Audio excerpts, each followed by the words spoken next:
As Jessica said, I'm late deaf. I lost my hearing late in high school. So I have been living as a deaf person for the last couple of years. I am also neurodivergent and I have a chronic illness. So I have kind of I call it the trifecta of, physical, cognitive, and, just like sickness related disabilities. So I feel like I have a good handle on a lot of different aspects of accessibility firsthand. But I also love collaborating with people who have different disability experiences, as we'll see in my presentation. So Neighborhood Access really started at kind of the beginning of the pandemic, or the beginning of quarantining here in the States. So I was going to a bunch of Black Lives Matter protests. I'm sure you're all familiar with that very important racial justice movement. We've been obviously having a huge issue with police brutality and violence in the United States, among other things that contribute to systemic racism. But I was going to these rallies and realizing that they weren't accessible. There were no interpreters. The march routes were, on like really bumpy roads and up and down hills. And so it was really impossible for people with a lot of different kinds of disabilities to join in. And so I started just kind of piecing together research that I had done about accessibility, and using my own personal experience to train the Black Lives Matter organizers about protest accessibility. And then through word of mouth, they had me train a bunch of other organizations, and then it just has kind of spread from there. And I've continued to research and really develop this over the last year or so in order to make it kind of a full-fledged organization. So with that, I will start my little PowerPoint here. Hello, how are you? Good morning, good afternoon, depending on where you are, I guess. How are you? I'm great, how are you? I am also fine. Great. All right, so we will get going here on this. Everybody can see my screen. Yes, thumbs up. Okay, great. We advanced a couple slides here. So here's our logo, created by the wonderful Heather Neff, who is a partner of ours. She's really, really fabulous. So a lot of this is going to be in a US context, just because that's the policy landscape I'm familiar with. Oh, the other thing I forgot to mention is I'm almost done with my master's degree in public policy. So I really try to connect my work to through a policy lens as well. But here in the United States, 1 in 4 Americans has some kind of disability. And the world around us is really not accessible to disabled people. There's been the Americans with Disabilities Act, which is obviously a very important piece of legislation, but it doesn't have a very strong or cohesive enforcement mechanism. And so the law is there, but people aren't necessarily following it.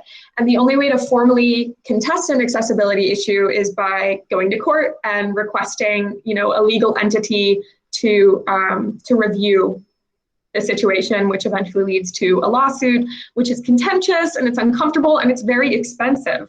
And so thinking about this, I decided that we need, more of a collaborative, design-focused and friendlier approach to accessibility in our communities. So it doesn't put as much of that emotional burden on disabled people to have to go through this lawsuit and have all of this tension with a local business. But it also creates a really effective accessibility solution. And then the other side of this is, just looking at the goals of community-facing organizations. They want to reach as many people as possible, right? Particularly in these downtown areas. They really rely on foot traffic and people being able to go into the store or the coffee shop or the restaurant or what have you and check it out. And if they're not accessible, then a lot of people aren't able to even get in the door to check it out. And on the flip side of that, the disabled community is unable to access many spaces, both physical and digital, because a lot of websites and social media platforms and such are not accessible. And, you know, going back to what I said about lawsuits, a lot of disabled people don't have the resources or the desire to sue because it's a really tough process. So we work with community-facing organizations to improve accessibility across all kinds of different facets. And this is kind of some legal stuff that's probably not super important for this in this audience, but we are currently registered as a for-profit, but we're transitioning to a nonprofit in order to be eligible for grants so that we can help more organizations, particularly those who may not have the resources to pay us. So our process. Basically, an organization or a patron identifies an accessibility issue and they tell us about it. I get emails, I get phone calls, I get all kinds of communication from folks about things that they want to see fixed. And then we send a consultant to evaluate the space. So currently, I have been doing a lot of the consulting myself, but I have started using hiring co-consultants from the disabled community. So people who have lived experience with the accessibility issue that I'm trying to solve at an organization, I'll hire them to do the consulting and kind of lead the way on that project because they've lived, you know, what that inaccessibility looks like. They know better than I do about how to fix it, right? And then we work with the organization to design accessibility solutions that work for them. So we're not saying, hey, you have to do this. We're saying, hey, these are the standards you need to meet. Let's figure out a way together to help that fit into what you're doing on a day-to-day basis. And then we work with local contractors, designers, whoever is needed to help implement these solutions. So, you know, web designers or contractors who need to build the physical accessibility tools. And the goal is that once we have enough funding, we can share or cover the costs to help under-resourced organizations build these access tools. And then we check back in with organizations every 6 months. That's kind of a loose estimate. It kind of depends on the organization and what they're doing. But we want to ensure that they're remaining accessible and that they're continuing to use the access tools that we helped them develop. And then also, you know, if there's any issues that come up or any questions they have, we're always there to kind of field those and help them with that. So what's really unique about our approach as opposed to other kind of accessibility consulting organizations? One is that we focus on all categories of accessibility. A lot of people really specialize on just web accessibility or just like staffing or just events, but we do all of it. And that's because we're so fortunate to have a really diverse network of co-consultants who are really knowledgeable across a lot of different areas. Court is a last resort. So, you know, we are not threatening to sue anybody. We are here to support clients in their mission to become more accessible and do that in a supportive way and not a scary way. And we have a unique staffing structure. So to get a little bit more into the co-consultant model, you know, we hire people who have specialized expertise on a particular project. So we always have the best people for the job, which is pretty great.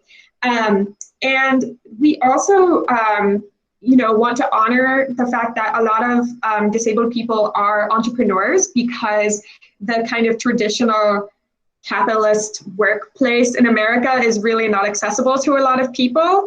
And so we don't want anybody to have to compromise their brand in order to work with us. So we usually co-brand.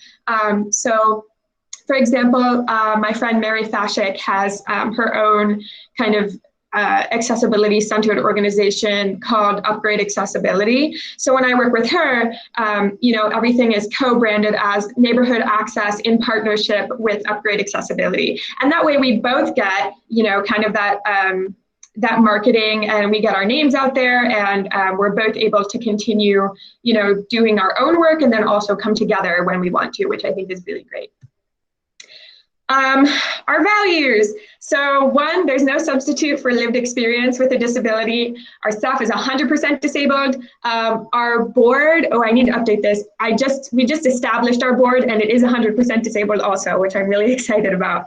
And you know, there's just things that you don't notice when you haven't lived a disability experience. So for example, I was just working on a project with a local art school, and a lot of the changes that needed to be made had to do with wheelchair accessibility. So the co-consultant I hired, Emily Ladow, is a wheelchair user. And so I had gone through and looked at all of the legal compliance side of it and what they needed to do to you know, become legally accessible, but then I had her go in and say, okay, this is what they should do to be actually accessible and to like really work for people who are wheelchair users.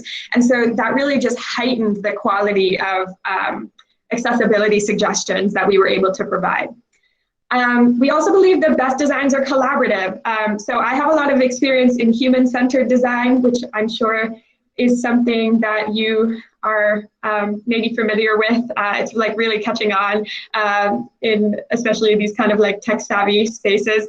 But essentially the idea that we're working with organizations, we're not telling them what to do, we're co-designing so that we create something that's going to be sustainable and effective in the long term.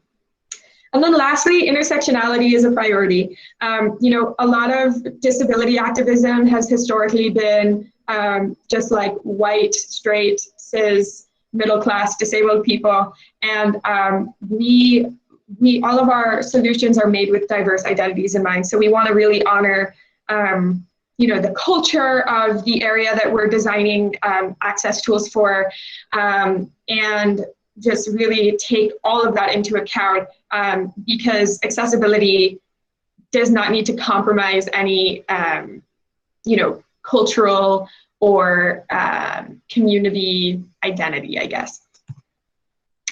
And then our credentials. So like I said, our network of awesome co-consultants, they are so fabulous. Policy knowledge. So I've done really extensive research into at least American accessibility policy. And design skills. I have worked in the human-centered design kind of field for several years now, I guess going on like 6 years. And I have learned a lot, and I really try to carry that into all of the work that we do with neighborhood access. So how things are going so far. I love to flex that we got to present at this conference hosted by Google, because that was really exciting, which has definitely increased the reach of our name, and more people are kind of reaching out to us and recognizing us as a result of that. And more importantly, we're seeing that what we're doing is working. In checking back in with the clients that we've worked with over the last year, 100% of them have continued to practice the accessibility tools that we've given them. I think a lot of that is because of the in-depth and really, again, the co-designed nature of how we're doing this work. So what's next for us? So one, we want to establish an even larger network of remote consultants. So, you know, at least for now, kind of working within the United States, maybe eventually going international. I think that would be really cool. And then we want to build a more streamlined system. So right now, the way that we're receiving requests for our work is kind of hodgepodge. And so I would like to have, you know, a more codified or consistent like text-in system, or something like that, where people can share a description and maybe a picture, if that's applicable, of an accessibility barrier, so we can start to evaluate it more quickly. And then accessibility 8 days a week. So currently neighborhood access is part-time. We've only been operational for a year, so we're still very much in the kind of development phase business-wise. I have a full-time job working for the deaf organization in my state, which I love, but I would love to be doing this full-time. So we're hoping to get some more funding so that we can expand our work, and so that we can do this full-time, and I can hire other people to do this full-time as well. So let's work together to build better neighborhoods. That is all I've got. Thank you so much. I already learned a lot, so really thank you. I have a lot of some questions to learn more. The first one is, since when do you think have you been so passionate about accessibility? Is there a moment maybe? Sorry, can you repeat that? The captions didn't quite pick that up. Yes, sorry. Since when do you think have you been so passionate about accessibility? Oh, yeah. So, gosh. So when I was a kid, and actually still, so when I was in junior high, high school, my mom was a paraprofessional in a special education classroom at the school that I went to. And so I would go hang out in her classroom at lunch and hang out with her students. And one of the things I realized is that they did not have a lot of the same opportunities to, you know, have electives or go like eat lunch freely or just do the things that a lot of other kids at school are able to do. So that kind of started the gears turning. And then what really launched me into this work is when I lost my hearing.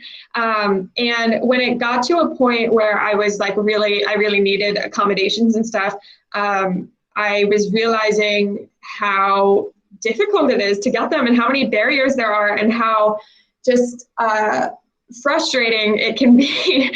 And then I thought, wow, I'm like really privileged in that I have pretty easy access to a lot of things, comparatively speaking. So thinking about, you know, my peers and people who aren't as privileged as myself, the struggles that they face to, you know, be able to live fully and independently are so heightened. And so that's what really got me just so passionate about this work. Okay. The next one is, how did you decide to start Neighborhood Access? How did I decide? Oh, Neighborhood Access. Okay. So I guess in a formal sense, what kind of happened was I started getting a lot of requests to train different organizations around this time last year. And so I just kind of decided I might as well like slap a brand on it to give it some more opportunity for growth and collaboration and just make it more, you know, having a name to put out there can be a really powerful thing in terms of reaching collaborators and funders. And so in an official capacity, that's kind of why I started. That's why I decided to start it as a business. And the next one is, you have worked on many projects, both regarding accessibility and other important matters. Can you tell us about your impact in one of them or more that made you very proud? Ooh, good question. So I got a message a while ago from somebody who had attended one of my trainings, and she said, it was like a month after I had done the training with her organization, and she was like, you know, I just wanted to let you know, ever since your training, everywhere I go, I notice accessibility stuff, and I really started to try to advocate for it, you know, in my work and just in places I go. And so that was just a really sweet message to receive, and I was like, wow, what I'm doing actually is making a difference. And so it's really nice to receive things like that, for sure. Yeah, that's really nice. Okay, so the next one is, what do you think people who aren't business owners can do to help things be more accessible for the deaf community? Yeah, there's a couple things. So deaf accessibility is something I think, at least in the United States, it's not really like built into our access laws. And so it's something that a lot of people don't think about. So a couple things are, and it depends on the type of business, but just in general, lighting is important. So I go, you know, sometimes I'll go into these restaurants or bars, obviously in non-COVID times, that are like super, super dim, well, I really rely on lip reading when I'm out in public. So if I can't clearly see somebody's face, I have no idea what they're saying. And then same when I go out with my other deaf friends, when we're signing, it's just harder to see when it's so dark. So lighting is a big thing. Having clear lines of vision to anybody who's presenting or talking, again, so you can read, lip read or be able to read facial expressions is really important in understanding.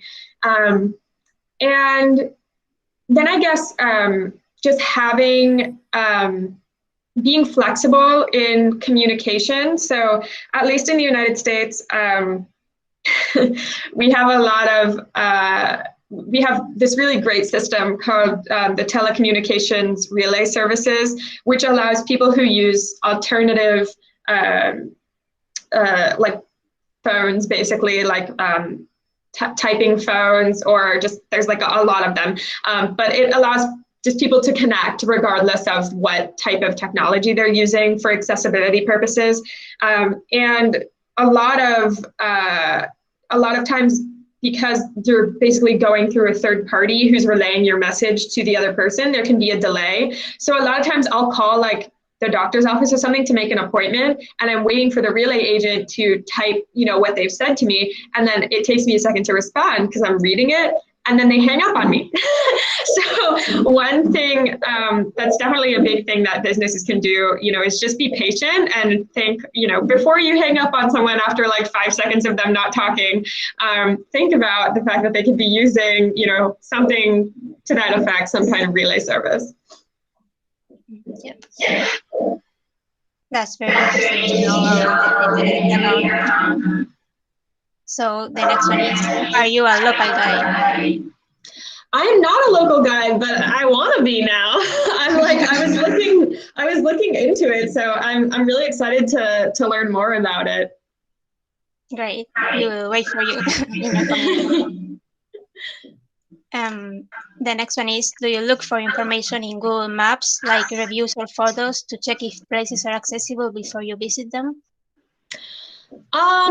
Sometimes I do, but actually there's a really, at least locally, there's this really fabulous organization called Access Navigators, which I would assume is probably built on a similar model to local guides, but they have their own website where they have evaluated all of these different restaurants, and really restaurants and other public spaces. And it's really mostly focused on wheelchair accessibility. So like if I'm going out with a friend who's a wheelchair user, I'll check there to just make sure that like where we're planning on going is accessible. But yeah, I should start looking at the Google Maps and reviews, because I haven't really looked into that as much. And also contribute to your local guide. Yes. Okay, so there are some things you look for in restaurants, right? So that they are correctly, they have the right light and all that, so you can read lips. But is there some other things that you look for in restaurants that make them accessible to you besides the light? To me specifically, I guess, yeah, the other thing is background noise. So I guess it depends. Normally when I go out, I wear my hearing aids just for like safety purposes. I don't wear them when I'm at home because I have visual cues for everything I need here.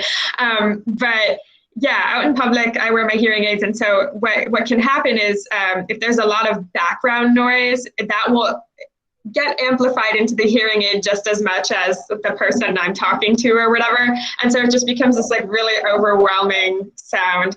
And I know for a lot of other people who struggle with auditory processing, or who have, like sensory sensitivities, having like music going while they're trying to hold a conversation can be really difficult. So as much as music can be a nice ambiance thing, I guess, I think that restaurants could do without it, or at least just play something that's more low-key in the background so it's not as disruptive for people. And what about in supermarkets? Is there something different you look for? In supermarkets, I guess for me, it's mostly just about like at checkout, if I'm not doing self-checkout, the person. I have to be able to see them, to read their lips. And right now with COVID, everybody has a mask on. So I basically just kind of go up to the, the cash register and I'm like, I'm deaf, I can't hear you, but thanks, and here's I'm gonna pay with credit card, that's what I'm gonna do, and then like it usually works out.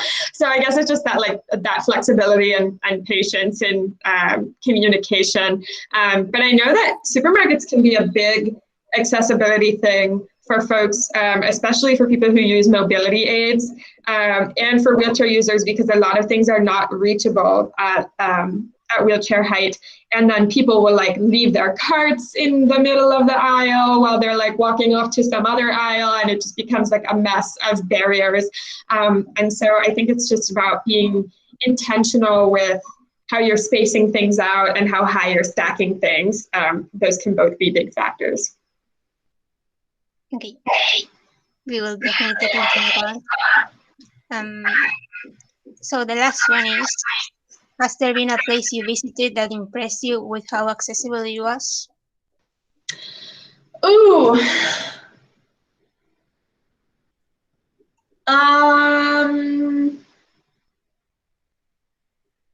Yes. So there's this coffee shop near me in New Hampshire that has so what really impressed me is just the fact that they've really adapted to be more accessible, because New Hampshire, quick history lesson, like the first towns here were colonized, at least. Obviously there were people living here far before that, but colonized with like 400 years ago. So a lot of the infrastructure has just been built on top of that old infrastructure. And so there's this coffee shop there in this really old, cute little town that's in this super old building. And they have just made every effort to make it as accessible as possible. They, they installed a ramp, they widened their doors, they, have their counter arranged in such a way that if they have the like creamer and the sugar and stuff that's like reachable at wheelchair height. They have a menu that you can pick up and like point stuff to if you're non-speaking. You can they'll just accommodate like anything in terms of accessibility. And what's really impressive about it is because they're in such an old building and because they were established prior to kind of the statute of limitations on accessibility stuff, they don't even have to do that like legally, but they chose to because they know that there's a lot of disabled people living in that community who want to access this like beautiful community space where so many people gather. And so that has been impressive to me, and I want other businesses to do that too. Yes, that's awesome. So that was the last question to me, but I see that someone already made a question on the chat. You can probably read it better than reading my captions because of my accent, but it's Sura. She says, how our voice can reach to authorities that make this place accessibility friendly. What can I do for this cause as a local guide? She's asking about the cause of 2 days ago. She visited some places, some were super accessibility friendly, but some were not. Especially an old, very busy library in Nairobi, Kenya. Yeah, great question. So how you can do this in like an everyday context is you can talk to, maybe whoever's, let's see. Yeah, so a library, for example, like maybe talking to the person at the front desk and saying, hey, I know we have a lot of wheelchair users, for example, in our community, and this library is like not super accessible to them. Can I give you some resources for how you could flip things around to make it more accessible? Or can I talk to like whoever's in charge about how we could make this more accessible? So I think it's just it's a matter of finding the person who has the power to change the situation. So at least, I'm not sure how it works in Kenya, but I know here in the States, our library system is funded at like a state level. So I would actually have to go like above anybody who works at the library to like somebody who works for the state to get them to approve accessibility changes. So finding the right person and then going about it in a way that is friendly but firm. Unfortunately, at least here, the system has made people scared when anybody brings up accessibility because they're afraid they're going to get sued, because that's traditionally how it has worked. And so just saying, hey, I'm just a concerned citizen. I know I have friends or family members, community members who want to be able to access this library, but they can't because of XYZ. How can I give you some resources to work on that? Or can I point you to somebody who knows how to do that? That would be what I would do and what I have done. Great. So if anyone else has a question, feel free to unmute yourself or ask it in the chat. I do have another one, maybe that is about being a student. How has your experience been as a student so far, being deaf? Ooh, it is an exciting time. So I have actually had a really interesting experience. So I started losing my hearing in high school, but not to like an extent that I even like fully noticed. I was like, oh, things are just a little bit quiet or whatever. But I was actually entering college as a music major. I was a semi-professional level violist, and I still love music. I just experience it differently now, obviously. But I was starting my degree, and then 2 years into my degree was when my hearing really was going. And so that was when I had to start asking for accommodations, and asking for accommodations for hearing in a department that is so focused on hearing was really, really difficult, and people didn't really understand, and people kept telling me to just like drop the major, but I was like, no, I'm going to finish what I started. I can do this. And so it was definitely, it required a lot of explaining and a lot of like, patience on my part to be like, this is like what I experienced. This is what I need you to do to be able to understand you. And then as I started using more assistive technology in the classroom, that became another thing that I had to explain to professors. But I'm very lucky that at my particular university, we have a pretty good accessibility program and access to technology that we can borrow for class, like assistive technology. So that has been really good. But yeah, I would just say I've spent a lot of time explaining myself to people, which can get tiring. And what about in high school? Did you have some difficulties in high school when you started losing the hearing? Yeah, I would say, and a lot of it has been like retrospectively looking back, because when I was in high school, so in the United States, the way it works, they test your hearing like every couple of years. It's like a federal program for like hearing health or whatever. So you like take the test where you listen to the beeps or whatever. And I had failed that every time since I was a little kid, right? But only by like a little at the start. And they were like, oh, well, you probably just weren't paying attention when you were taking the test. So like, whatever. So they just totally dismissed it. But then, yeah, what I really noticed about high school was I was just exhausted by the end of the day. And I thought it was just because I was like, taking hard classes and whatever. But what I realized is that having to focus so hard to understand what somebody is saying is so tiring. And so that was probably the biggest effect that I felt, in high school, was just being really tired all the time. Well, Yeah, I can imagine it being very tiring. So we have a question about the basic features a place should have to make it. Sorry, what are the basic features a place should have to make it accessible to all, as per you? It is from Isha. I don't know if you can read it. Oh, okay.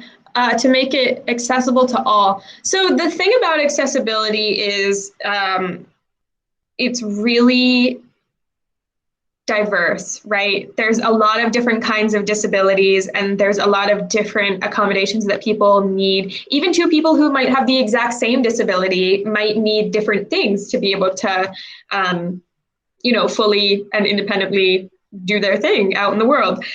So I would say if there's one feature that every place should have in common is willingness to adapt. So you might not have every single accessibility tool you need on hand, at any given time. But if you're willing to work with somebody and say, hey, these are the resources we have available right now. What can we do to make this work for you? That is like the biggest thing, I think. So it's more of an attitude and like a behavior thing than it is like a tangible like object. Now, obviously, you gotta have ramps and you gotta have doorways that are wide enough for wheelchairs to fit through, and you gotta have captions on your video and audio material, all of the really basic stuff. But in terms of there's no one size fits all with accessibility. It's really, but the one thing that every accessibility solution has in common is the willingness to work with somebody. That's great to hear. So, and another question we have is from Malik Irfan. He would love to hear some points from Jules about promoting this. So, what can we do to raise awareness about this and spread the word? Oh, thank you. So I have my website, which is neighborhoodaccess.org. So feel free to share that around. I feel like the site does a great job of kind of just explaining our core mission and what we do. Yes, and Jessica just put all my social media and stuff in there. Follow me on Twitter. I love to tweet about accessibility, and I often post about stuff that we're doing with Neighborhood Access. Yeah, other than that, I guess if you know of any organizations that are looking for accessibility help, send them my way. There's a form to contact us on the website, so they can just put their email in and their message, and then we can get back to them and see how we can help them. Great. So does anyone else have a question that they want to share with us?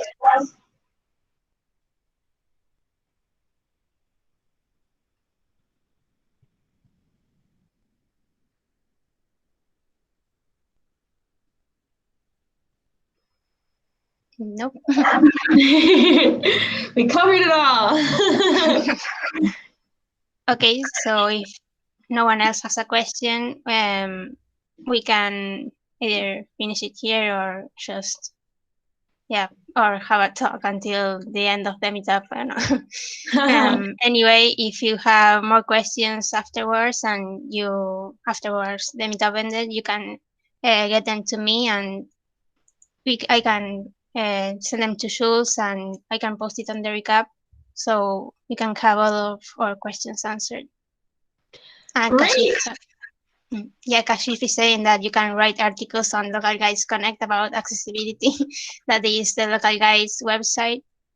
So when you're a local guide, you can do that. Cool. Yeah, I'll definitely check that out. I have some written resources that I've done in the past that I can probably post there and share with you all. So that would be super cool.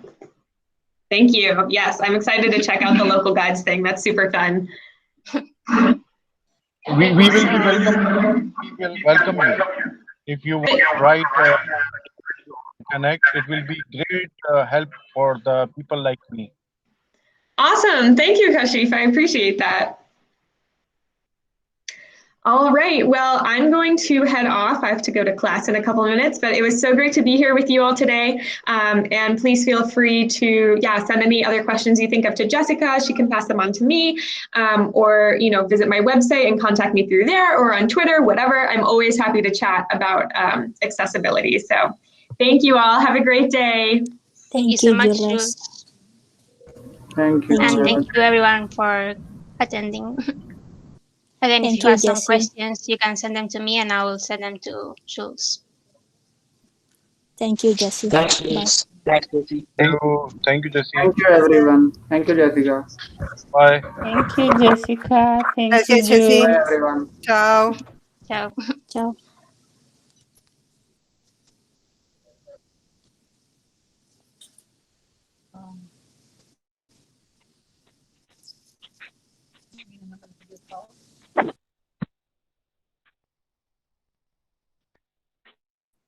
Hi, Arna.